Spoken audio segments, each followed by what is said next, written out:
지금 디모데 선교에서 갈비 바자회를 하고 있는데요. 특별히 기니 훈을 위해서 하는 바자회 여러분들 많은 관심을 가지시고 참여해 주시기 바랍니다. 오늘부터 골로새서를 묵상하려고 합니다. 언젠가부터 이 말씀을 좀 나눠야 되겠다는 생각을 하게 되었는데요. 그 이유는 골로새서는 기독론, 곧 예수 그리스도, 우리의 구세주가 되시는 분은 과연 어떤 분인가에 관한 말씀을 기록하고 있기 때문에 그렇습니다. 여러분, 우리는 예수님을 알아야 합니다. 그 이유를 제가 한 3가지 정도만 보면요, 인생의 문제는 예수님을 알게 되면 끝이 나기 때문입니다. 여러분, 인간은 다른 피조물과 다르게 먹고 마시는 문제만 있는 것이 아닙니다. 본질적이고 근원적인 문제들이 있습니다. 예를 들어 죽음의 문제, 삶의 가치에 대한 문제, 사후에 대한 문제, 이러한 문제들이 있지 않습니까? 다른 피조물들에게는 볼 수 없는 인간만 가진 문제들이 우리에게 있습니다. 이와 같은 것은 우리 스스로 해결할 수 없기 때문에 우리는 영혼의 방황으로 이어지지 않습니까? 그런데 그 문제를 풀기 위해서는 예수님을 알아야 됩니다. 예수님만 알면 그 문제는 풀립니다. 우리는 흔히 영생이 무엇이냐라고 물으면 예수 믿고 천국 가는 것이 영생이다, 이렇게 말씀하시죠. 그러니까 예수님을 도구로 삼고 천국 가는 것이 곧 영생이다, 이렇게 생각하는데요. 그런데 요한복음 17장 3절에 보면 그렇지 않습니다. 이렇게 말씀하고 있네요. 영생은 곧 유일하신 참 하나님과 그가 보내신 예수 그리스도를 아는 것이다. 이것이 영생이랍니다. 그러니까 예수님을 수단으로 여겨서 천국 가는 것이 아니라 예수님을 아는 것이 곧 영생이다, 이렇게 말씀하고 있습니다. 두 번째로 예수님을 알아야 되는 이유는요, 신앙적 오류는 예수님을 제대로 알지 못함에서 오기 때문입니다. 신앙적 오류가 어디에서 오느냐? 예수님을 제대로 알지 못하기 때문입니다. 신앙생활 하다 보면 믿음의 핵심과 본질을 잊어버려서 신앙생활에서 떠나거나 잘못된 곳으로 가는 분들이 들어 있습니다. 여러분, 신앙의 핵심이 뭡니까? 무엇이 믿음입니까? 여러분? 믿음이라고 하는 것은 하나님은 우리의 인생의 주인이시고 우리는 하나님을 바라보는 삶이 바로 신앙생활이고 믿음생활입니다. 마치 종이 주인의 손을 바라봄 같이, 여종이 주모의 손을 바라봄 같이 우리가 주를 바라보는 것이 바로 신앙이거든요.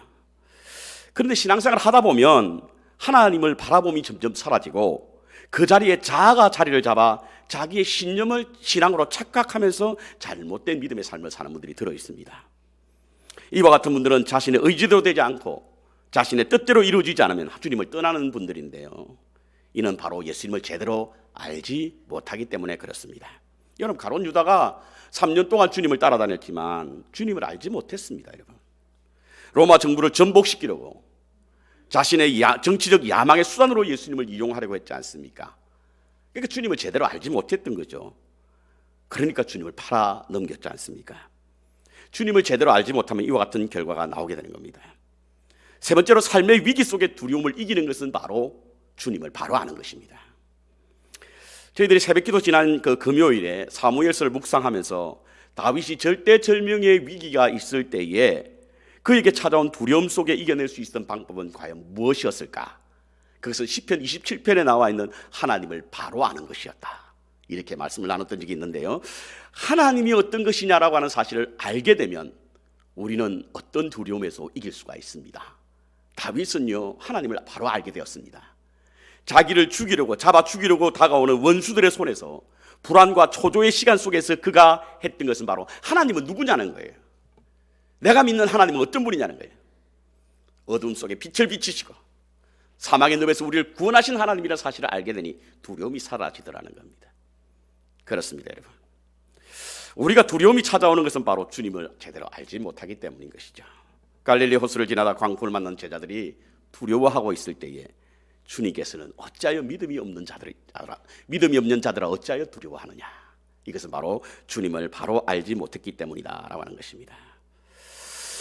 이렇게 예수님을 알아야 된다라고 말씀을 드리면 많은 분들이 이미 우리는 예수님을 알고 있다라고 주장하시는 분들이 계십니다. 물론 그와 같은 분도 계시겠지요. 그렇지만 오늘 제가 드리는 예수님을 안다라고 하는 말씀은 바로 예수님에 관하여 아는 것이 아니라 예수님을 알아야 된다는 이야기입니다. 예수님을 안다는 것은 그분에 대한 지식을 가지고 예수님에 대하여 아는 것이 아닙니다, 여러분. 예수님을 아는 것입니다. 사단도요, 예수님에 관해서는 압니다. 기가 막히게 알죠.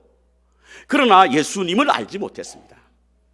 예수님을 안다라고 하는 것은 의미가 뭐냐면 바로 생명과 생명의 교감을 말하는 것입니다. 주님의 생명과 우리의 생명이 교감하는 그것을 바로 우리는 예수님을 안다라고 표현하는데요. 성경에서 안다라고 하는 표현이 참 많이 나오는데 거의 대부분은 히브리어 야다라고 하는 표현을 쓰는데, 이 야다라고 하는 것이 부부들이 연을 맺을 때에 안다라고 하는 표현을 쓸 때 야다라고 하는 표현을 씁니다. 예를 들어서 아담이 하와를 알게 됐다, 혹은 마리아가 내가 남자를 알지 못했다, 이런 표현을 쓸 때 다 야다라고 하는 표현을 쓰는데, 이것은 바로 부부간의 서로 관계, 이 관계를 표현할 때 안다라고 하는 표현을 썼습니다. 그러니까 우리가 예수님을 안다라고 하는 것은 생명과 생명의 만남이고, 그 생명과 생명의 만남을 통하여 관계를 이루는 것이 바로 예수님을 아는 것입니다. 호세아서 4장 6절에 보면요, 내 백성이 지식이 없으면 안다 라는 표현이 되어 있거든요. 근데 여기서 지식이라고 하는 것이 뭐냐? 이 지식이라고 하는 말은 이 다하트라고 하는 히브리어를 쓰는데, 이 다하트란 말이 바로 야다와 같은 어근을 가지고 있는 명사형이 바로 다하트거든요. 그러니까 지식이 없으면 망한다라는 의미는 무엇이냐면 내 백성이 하나님을 알지 못해서 망한다는 거예요. 하나님과 생명적 관계, 교감이 없기 때문에 망한다, 이런 의미로 말씀하고 있는 것입니다. 팬인가 제자인가 라는 책이 있습니다. 카일 아이들만이라고 하는 분이 쓴 책이죠. 여기 책에 보면 예수님을 따르는 사람에게는 두 종류가 있다고 합니다. 한 분은 팬으로 따르는 분이 있고, 한 분은 제자로 따르는 사람이 있다는 거예요. 팬은 예수님에 대하여 아는 사람이고, 제자는 예수님을 아는 사람입니다. 팬들은 예수님에 대해서 잘 알지만 예수님은 그를 모릅니다. 왜? 교감이 이루어지지 않았기 때문에. 하지만 제자들도 예수님을 알고 예수님도 제자를 알게 되는 그런 교감이 있는 관계입니다. 상호 친밀한 관계가 이루어지는 것이 바로 안다라고 하는 표현인 것입니다. 여러분, 이어오병의 기적이 일어났을 때 사람들은 무수하게 많았습니다. 여러분, 몇천 명이 모였잖아요. 5천 명을 먹였는데 그 다음에는 더 많아졌습니다. 한 6천 명 정도 모였나요? 그것은 예수님의 손에 들려진 떡 때문이었습니다. 빵 때문이었어요.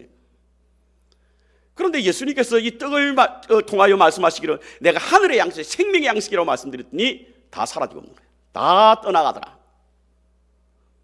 뭐죠? 그들은 예수님의 팬이었습니다. 예수님의 제자가 아니라. 그렇습니다. 만일 우리가 예수님을 잘 알지만 우리 안에 그리스도의 생명이 흐르지 않으면 우리는 예수님의 팬이지 예수님의 제자가 될 수 없는 것입니다. 그래서 우리는 예수님을 알지 못하는 사람입니다. 저는 골로새서를 묵상하면서 그동안 쌓아왔던 예수님의 지식에 대하여 다시 한번 확인해보고자 하는 마음으로 이 책을 든 것은 아닙니다. 우리의 삶으로, 우리의 가슴으로 주님을 좀 알고 싶습니다.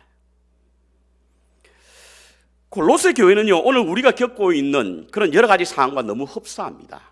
우리가 살고 있는 미국을 갖다가 멜팅팟, 특히 뉴욕 같은 멜팅팟이라 부르죠. 도가니라 표현을 쓰는데요, 이 도가니라고 하는 표현이 바로 여러 인종들이 함께 모여 도가니 안에서 살고 있다라고 하는 의미로 저는 이해하고 있습니다.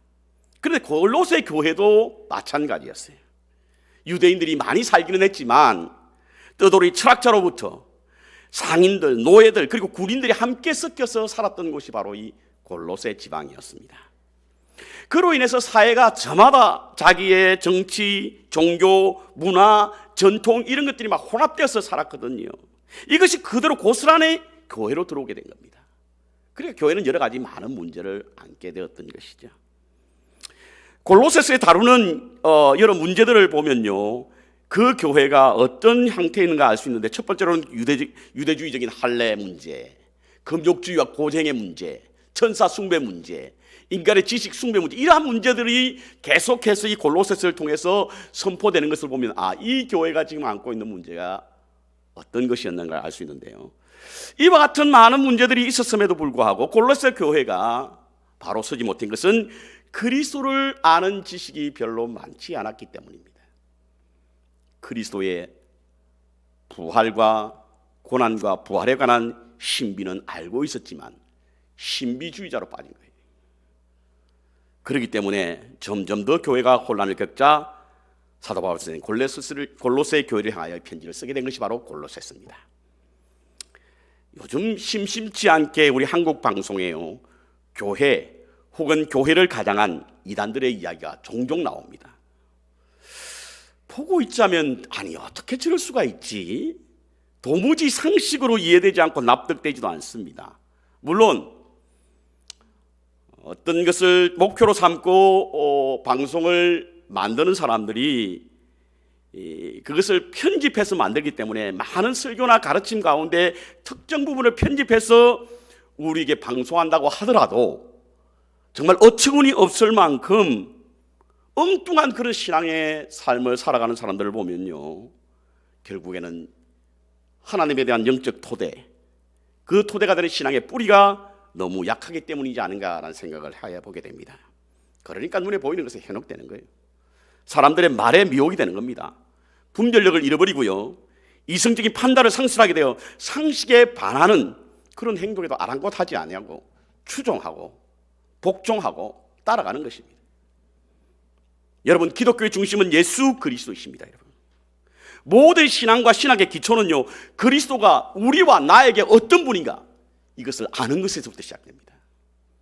과연 예수 그리스도가 나에 대해서 그리고 우리에 대해서 어떤 분이신가에 대한 이해가 가장 먼저 되어야 합니다. 그래서 저는 오늘 골로새서를 들었습니다. 오늘 본문으로 읽은 1절부터 12절까지는요, 예수님에 관하여 말씀하시기 전에 먼저 골로새 교회를 향한 바울의 마음을 전하고 있는데요, 크게 세 부분으로 나누면 1절부터 2절까지는 먼저 인사입니다. 사도 바울 선생이 한 12권의 편지가 신약 성경에 나와 있거든요. 그런데 그 신약 성경에 보면 일반적으로 제일 먼저 문안하고 인사하는 것에서 시작되는데, 좀 특별한 것은 오늘은 이 골로새 교회를 향해서는 사도 바울 선생과 디모데 두 사람이 이 편지를 썼다라고 밝히고 있습니다. 아마 바울과 디모데가 같은 마음, 같은 생각으로 골로새 교회를 향하여 이와 같은 마음을 전한다라고 하는 의미로 아마 썼던 것 같습니다. 그리고 3절부터 8절까지는 바울의 감사예요. 감사. 골로새 교회는요, 바울이 세운 교회가 아닙니다. 7절에 보니까 에바브로가 세웠다라고 기록되어 있는데요, 에바브로부터 들었던 교회 소식은 참으로 사도 바울 선생에게 매우 기쁘게 했습니다. 그래서 감사한 거예요. 특별히 바울의 3대 신앙, 그리스도인의 3대 기둥, 삶의 3대 지침서라고 할 수 있는 믿음, 소망, 사랑이 넘치는 교회다. 이것이 너무 사도 바울 선생이 기쁘게 함으로 말미암아 감사했고요, 복음을 듣고 은혜를 깨달은 날부터 계속해서 신앙이 머물지 않고 자라났다. 이것이 바울을 크게 흡족하게 만들었고, 그래서 감사하게 되었다라고 하는 것입니다. 여러분, 복음을 전하고 말씀을 가르치는 자에게서 가장 큰 기쁨과 보람은 무엇이냐면 성도가 은혜를 받고 자라나 열매를 맺는 것입니다. 머물지 않고 날마다 자라나는 것이죠. 마치 농부가 씨를 뿌리고 난 후에 그 씨가 자라 열매를 맺을 때 느끼는 기쁨과 같이 말씀을 전하는 자들은 그와 같은 기쁨이 있는 것이죠. 저도 간혹은 지금도 처음 개척했을 때 교회를 나오고 나신 후에 집사가 되어서 교회를 잘 섬기고 있다라고 하는 소식을 들으면 얼마나 마음이 흐뭇한지 모릅니다. 그래서 목회자는 얼마나 큰 교회를 섬기느냐가 아니라 얼마나 많은 열매를 맺느냐, 이것이 기쁨이고 보람이거든요. 오늘 사도 바울 선생님이 그와 같은 보람을 느낀 겁니다. 그래서 감사했다는, 감사했다. 그리고 9절부터 12절까지는 이와 같은 문안 인사와 감사에 대한 말씀을 전하고 난 후에 바울은 골로새를 향하여 자신의 기도를 하고 있는 모습이 바로 9절부터 12절에 있는 말씀입니다. 골로새서는 옥중서신이에요. 옥에서 썼다 그래서 우리는 옥중서신으로 분류하고 있습니다. 옥에 갇힌 채 편지를 썼다는 것입니다. 저는 언젠가 로마를 방문한 적이 있을 때 바울 선생의 감옥을 방문했던 적이 있습니다. 그것이 정말인지 아닌지는 모르겠습니다만 바울의 감옥이라고 한 곳을 방문했습니다. 매우 협소하고 비좁은 곳이었습니다. 한 사람이 겨우 움직일 수 있는 그런 정도였는데요, 그곳은 작은 책상이 있고 또한 창문이 있습니다. 여러분 보이시는 것처럼. 그처럼 열악한 환경 속에서도 바울의 기도의 제목은 성도와 교회였습니다. 바울은 자신이 처한 현실적 상황과 필요에 대한 내용은 전혀 없습니다. 지금 상황이 어려우니 자신을 위해 기도해달라고 하든지, 자신이 건강하게 옥중생활을 하게 해달라고 하든지, 자신이 풀려나게 해달라고 하는 기도보다는 9절에 보니까 오직 너희를 위하여 기도하기를 그치지 않는다, 이렇게 말씀하고 있습니다. 우리의 기도와 너무나 다르다는 느낌이 들지 않습니까? 우리의 기도는 주로 우리의 현실과 우리의 욕구에 치중되어 있을 때가 많지요. 사람들은 흔히 이와 같은 말씀을 드리면, 목사님, 바울의 믿음과 우리의 믿음이 같을 수가 있습니까? 그러니까 기도도 다르죠. 물론 그럴 수 있습니다. 하지만 기도는 믿음의 차이가 아니라 관점과 관심의 차이입니다. 어떤 것에 더 관심이 있느냐, 어떤 것에 관점을 두느냐에 따라서 기도가 달라지는 것입니다. 우리의 관심과 관점은 이 세상 그리고 나의 테두리, 여기에서 벗어나지 못할 때가 많죠. 그래서 땅의 것, 나와 가까운 이웃, 나랑 관련이 있는 사람, 그것에 벗어나지 못합니다. 그러나 바울은 위의 것, 하늘의 것, 천상의 것, 그리고 나가 아니라 우리의 관점에서 하나님께 기도하는 삶의 궤적이 넓은 만큼 그의 기도도 다르다라고 하는 사실을 알게 되는데요, 골로새 교인을 위하여 기도한 것은 바로 이와 같은 이유 때문입니다. 말씀은 나를 위한 것이고 기도는 이웃을 위한 것이고 찬양은 하나님을 위한 것이라고 하는 생각을 해봅니다. 우리의 기도가 나의 것을 벗어나 우리의 삶의 궤적이 큰 만큼 그 궤적 속에서 기도할 수 있기를 바랍니다. 골로새 교회를 위해서 기도했던 것은 바로 이와 같은 이유 때문입니다. 그럼 어떤 기도를 하셨을까? 그 기도의 내용이 무엇인가? 그 기도의 내용은 반드시 우리에게도 필요한 것입니다. 첫 번째 기도의 내용은 하나님의 뜻을 아는 것으로 채우게 해달라, 이겁니다. 하나님의 뜻. 9절 볼까요? 우리도 듣던 날부터 너희를 위하여 기도하기를 그치지 아니하고 구하노니 너희로 하여금 모든 신령한 지혜와 총명의 하나님의 뜻을 아는 것으로 채우게 하시고, 하나님의 뜻을 아는 것으로. 바울이 가장 중요하게 여겼던 것, 우리가 가장 중요하게 여겨야 하는 것, 그것은 바로 하나님의 뜻이 어디냐, 이겁니다. 하나님의 뜻. 예수님께서 가장 고민하면서 기도했던 것, 밤을 새우면서 땀방울이 핏방울이 되도록 흘리면서 기도했던 것, 그것이 바로 하나님의 뜻이에요. 하나님의 뜻. 일반적으로 하나님의 뜻을 알지 못하면요, 자의적으로 해석하고 적용하고 잘못된 선택을 할 때가 참 많습니다. 그러니 하나님의 생각과 우리의 생각은 점점 멀어지고 하나님의 마음과 우리의 마음은 점점 더 멀어지게 되는 것입니다. 그렇다고 한다면 그리스도인이라고 하면 당연히 마땅히 하나님의 뜻을 구하는 일이 가장 먼저야 될 줄 믿습니다. 하나님의 뜻. 하나님의 뜻은요, 지나온 시간들을 돌아보면서 그 시간 속에서 하나님의 뜻을 찾는 것이고요, 앞으로 미래 되어질 일에 대해서 하나님의 뜻을 찾는, 과거와 현재와 미래에 대한 하나님의 뜻을 구하는 기도가 되어야만 우리가 하나님의 마음을 읽을 수 있고 하나님의 생각을 우리 마음속에 둘 수 있는 줄 압니다. 사도 바울은 그래서 하나님의 뜻을 구했던 겁니다. 그런데 본문에는 하나님의 뜻을 어떻게 알게 하는가? 신령한 지혜와 지식으로 하나님의 뜻을 알게 해달라, 이겁니다. 신령한 뜻. 이것을 신비한 것으로 오해하지 않길 바랍니다. 신령하다라고 하는 것은 우리의 삶의 현장에서 일어나는 여러 가지 일들 가운데 뚜렷이 드러나는 하늘의 지혜와 지식을 통해서 하나님의 뜻을 알게 해달라, 이겁니다.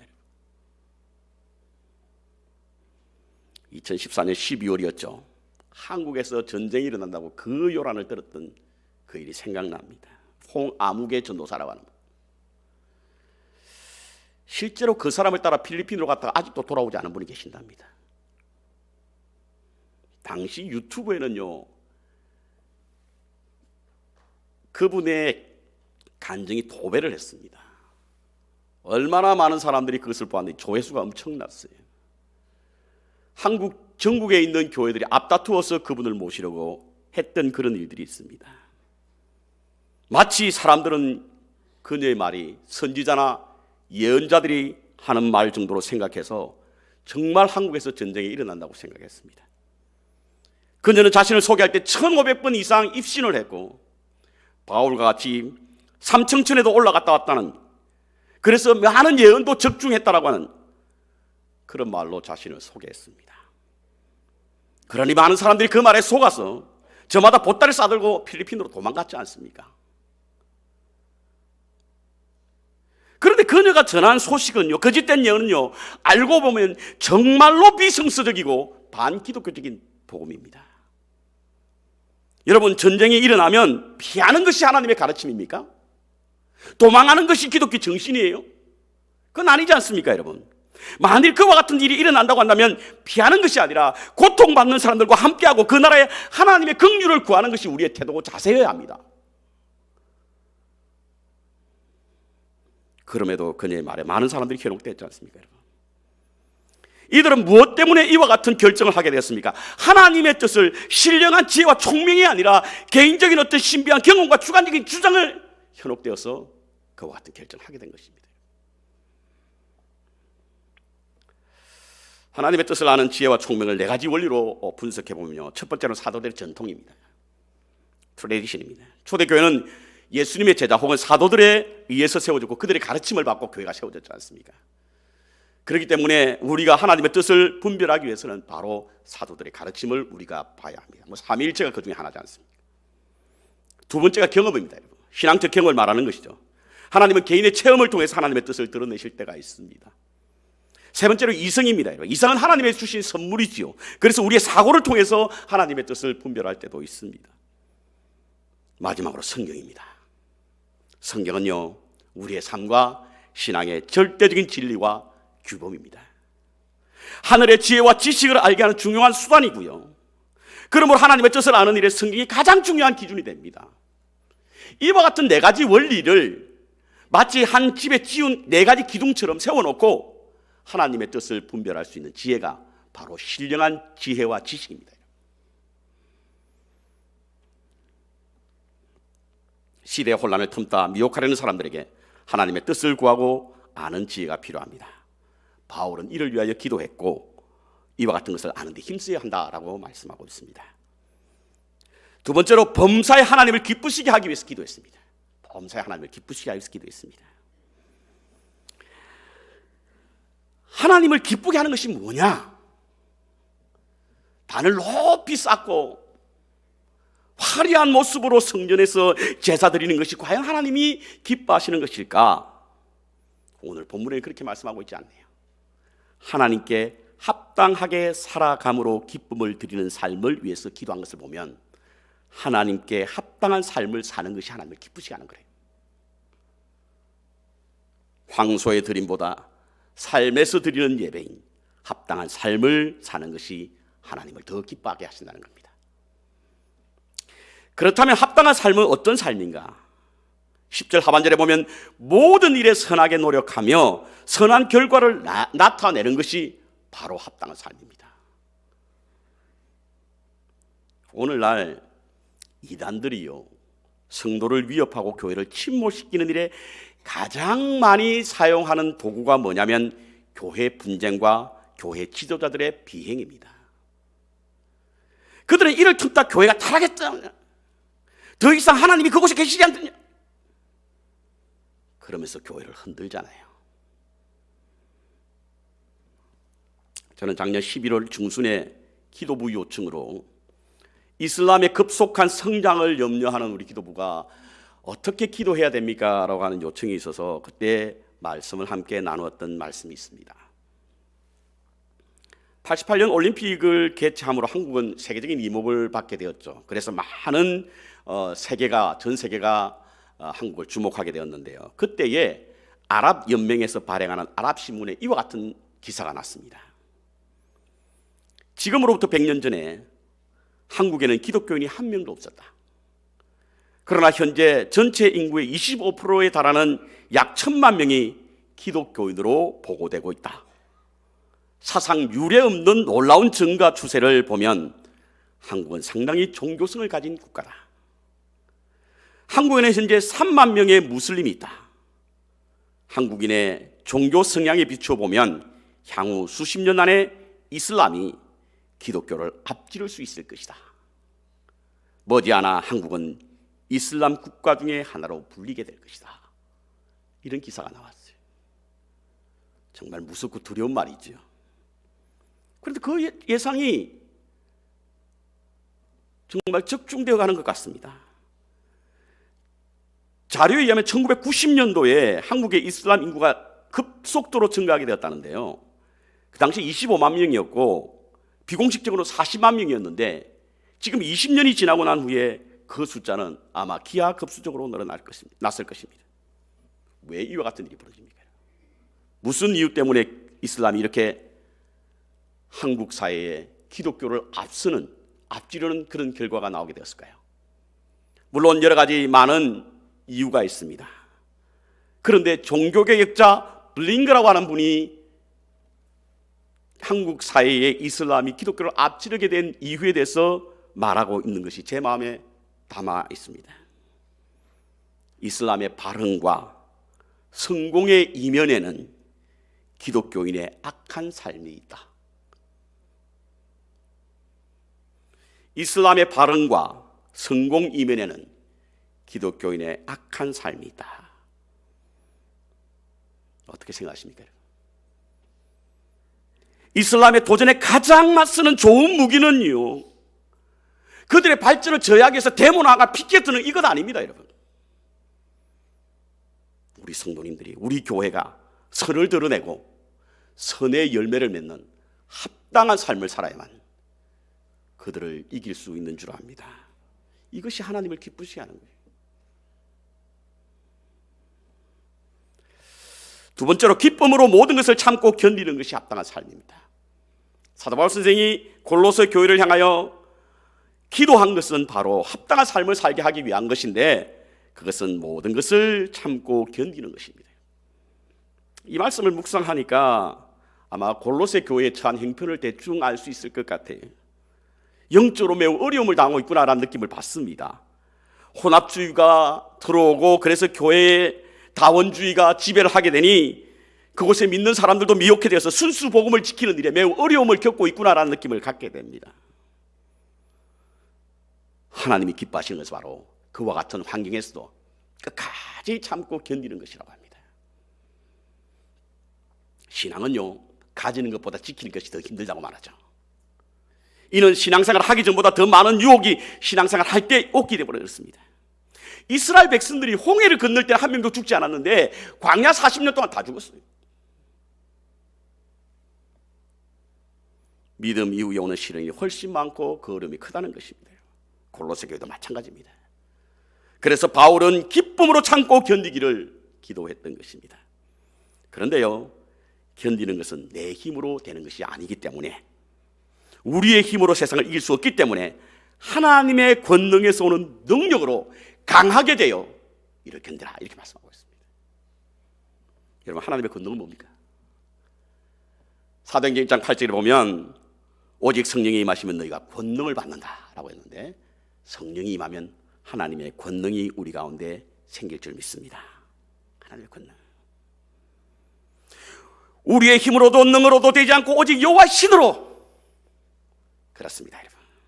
하나님의 권세와 능력은 성령께서 우리 가운데 역사하실 때 나타나게 될 줄 믿습니다. 요한계시록에 보면요, 초대 7개 교회가 나오죠. 그런데 5개의 교회는 책망을 받았습니다.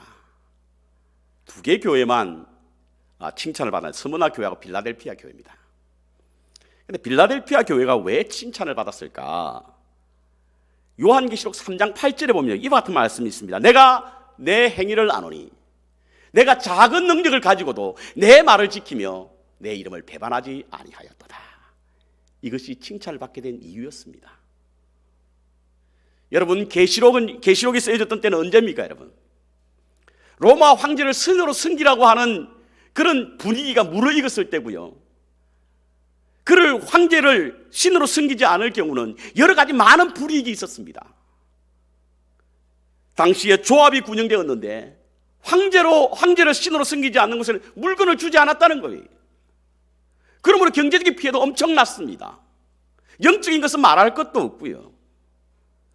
그럼에도 불구하고 하나님이 주신 능력으로 하나님의 말씀을 지키고 하나님의 이름을 배반하지 아니하였으니 하나님께서는 필라델피아 교회를 칭찬하셨던 것입니다.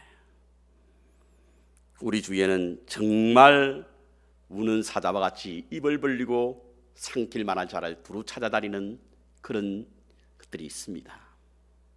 근데 우리가 어떻게 이길 수 있습니까, 여러분? 우리가 사자보다 힘이 셉니까? 사자보다 걸음이 빠릅니까? 아닙니다. 그래서 우리는 이길 수가 없습니다. 하나님의 권능으로 이기게 될 줄 믿습니다. 그래서 우리는 하나님의 권능을 힘입어야 합니다, 여러분. 바울 서신에서는 특징이 있습니다. 그 중에 하나가 감사와 기도입니다. 어떤 일에도 감사했고 또한 기도했습니다. 이것이 바울의 위대성입니다. 감사는 불평을 잠재우고 기도는 불신을 이겨내게 합니다. 바울의 감사는 골로새 교회가 믿음과 소망과 사랑 안에 세워지고 자라는 것이었고요. 바울의 기도는 하늘의 지혜와 지식으로 하나님의 뜻을 아는 것이고 동시에 하나님의 권능을 힘입어 범사에 하나님을 기쁘시게 하는 삶이었습니다. 이 바울의 기도는 오늘 우리에게도 필요하고 우리도 이 기도의 말씀대로 살아가야 할 줄 압니다. 세상 흔들리고 사람이 요동해도 처음 받은 은혜를 가진 복음의 능력으로 믿음을 가진 것을 감사하게 생각하고 하나님의 뜻을 충분히 깨닫고 하나님을 기쁘시게 하기 위하여 선한 삶의 열매를 맺으며 기쁨으로 끝까지 인내함으로 합당한 삶을 사시는 여러분과 저 그리고 주의 몸된 교회가 되시기를 주님의 이름으로 간절히 축원합니다.